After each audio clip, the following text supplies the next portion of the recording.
Halo semuanya, selamat datang kembali di video analisa harian Euro USD bersama Mandana. Ini adalah analisa harian Euro USD pada hari ini, tanggal 3 Mei 2023. Seperti biasa, jika teman-teman suka dengan videonya, teman-teman jangan lupa like dulu videonya, subscribe bagi yang belum subscribe, hidupkan lonceng dan di-share yang sekiranya memerlukan analisa harian di Euro USD pada kesempatan kali ini.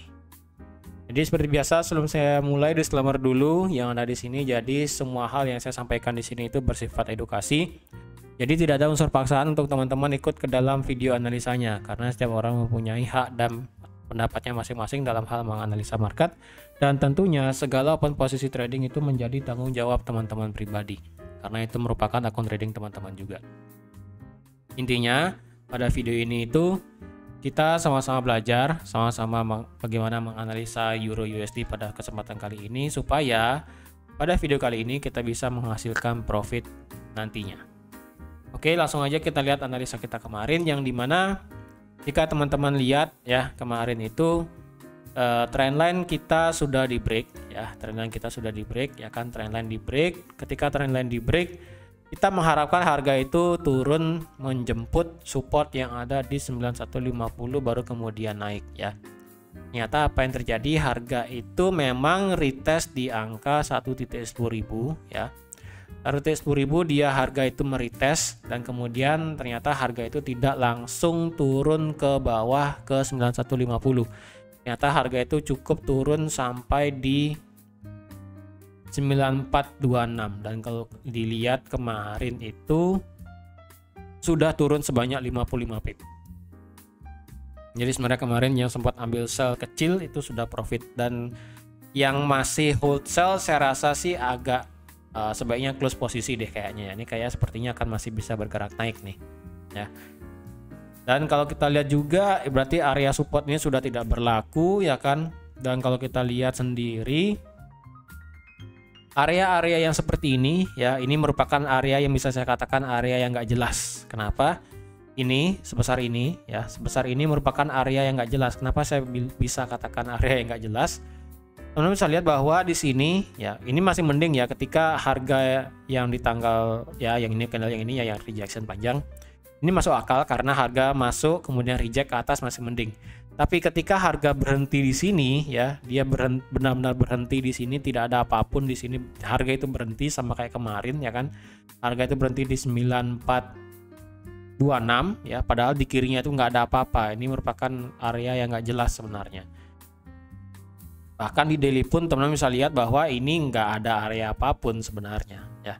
Harga itu terlalu banyak menciptakan ekor ya, harga itu terlalu banyak menciptakan ekor. Bahkan kalau teman-teman cari di time frame 1 jam pun teman-teman tidak bisa melihat area yang ataupun support yang bagus sebenarnya, karena candle ini tidak beraturan ya. Historic candle yang ini, yang ini ya, yang ini nih, historic candle yang ini itu sebenarnya nggak beraturan. Ketika ada candle tidak beraturan seperti ini menjadi bahwa tidak ada level support yang bagus sebenarnya. Jadi mungkin ada terlalu banyak manipulasi harga di sini ya. Ya sebenarnya kalau harapan kita itu turunnya itu bisa sampai di 9150, dan ternyata ya walaupun turun sebentar sebelum akhirnya harga itu bergerak naik karena akibat berita kemarin ya. Berita kemarin itu di Jones Job Opening yang rendah.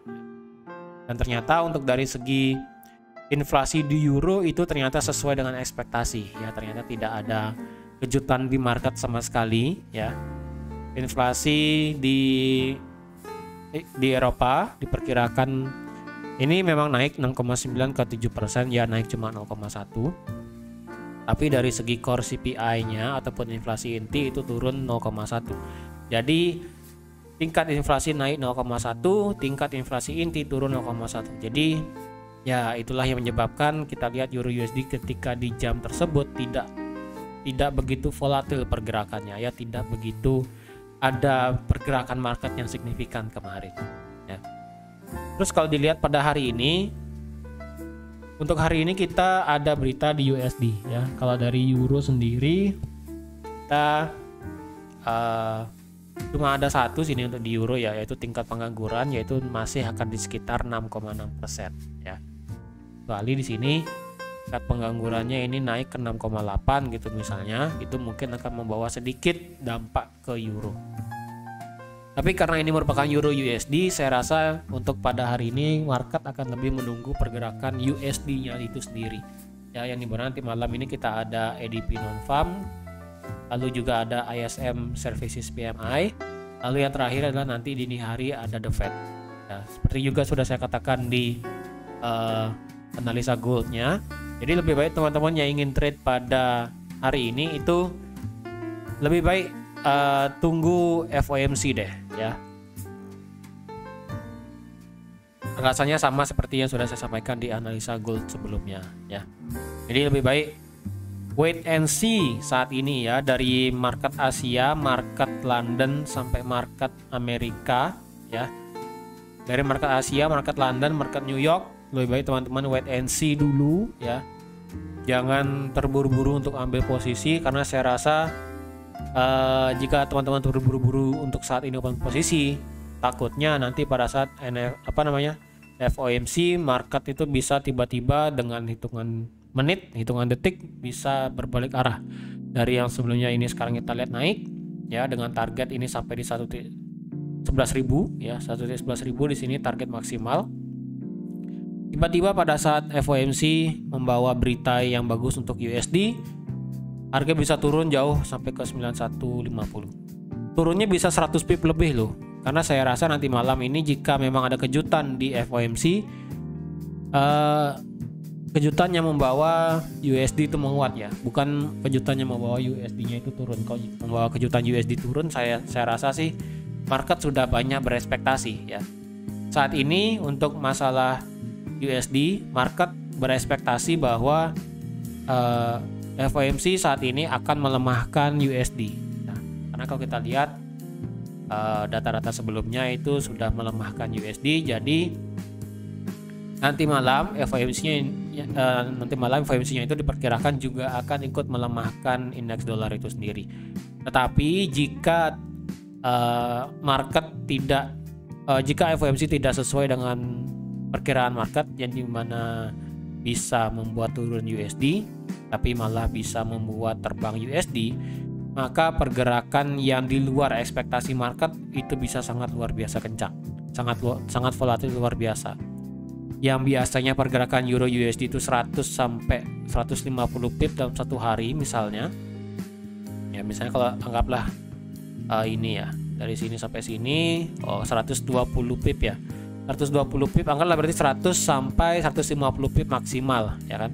Bisa saja dalam satu hari, lebih tepatnya dalam satu waktu itu kita bisa melihat penurunan euro USD sebanyak hampir 200 pip. Bisa saja ya, bisa saja harga itu dari sini langsung turun sampai sini itu bisa. Nah, bisa sampai sini. Tapi tergantung dari beritanya nanti dini hari ya. Untuk saat ini teman-teman yang ingin trade per video sekarang, nanti misalnya pada saat video ini rilis, teman-teman ingin trade, jadi teman-teman punya kesempatan trade hanya saat nanti di London session dan juga di New York session dalam hal pre-marketnya ya. Dari pre-market New York sampai New York Open, New York Open dalam artian 2-3 jam kemudian teman-teman at least sudah clear posisi ya. Jangan sampai menunggu terlalu lama, apalagi pada saat menjelang FOMC teman-teman setidaknya clear, tidak ada posisi apapun, supaya teman-teman santai, teman-teman tidak terbawa suasana, tidak terbawa emosi, teman-teman bisa tidur nyenyak, lebih pentingnya itu ya, karena ini kan dini hari ya, jam 2. Jadi yang penting teman-teman intinya bisa tidur nyenyak, walaupun FOMC keluar seperti apa nanti akan saya bahas besok ya. Untuk hari ini teman-teman yang ingin trade, kalau saya lihat dulu di hari kemarin tuh kita ada rejection cukup panjang ya, kita ada rejection cukup panjang kemarin di sini. Dan di time frame H4 kita memang membuat penurunan lebih rendah ya. Sekarang untuk saat ini kita ada satu area support become resistant ya, support become resistant yang biasa-biasa aja sih sebenarnya ya. Yaitu di harga, kalau boleh saya bulatkan ini kayak 75 sih, 1375 ya. ya 10375, yang dimana ini merupakan pertama area support ya kan, support di break menjadi resisten turun, jadi resisten turun, jadi resisten turun. Jadi otomatis untuk saat ini kita ada satu level area resisten di angka 10375 ya. Jadi kalau dilihat ini bisa menjadi area ini area ini kita bisa jadikan sebagai area supply dan juga area resisten untuk saat ini. Walaupun area supply sudah tidak bagus ya, sudah pernah disentuh sekali. Jadi saya rasa untuk saat ini ketika pun dia kena sekarang di sini, ini lagi beberapa pips sih sebenarnya ya. Lagi 16 pip, palingan video pada saat saya selesai buat video ini kayaknya harga sudah sentuh sih.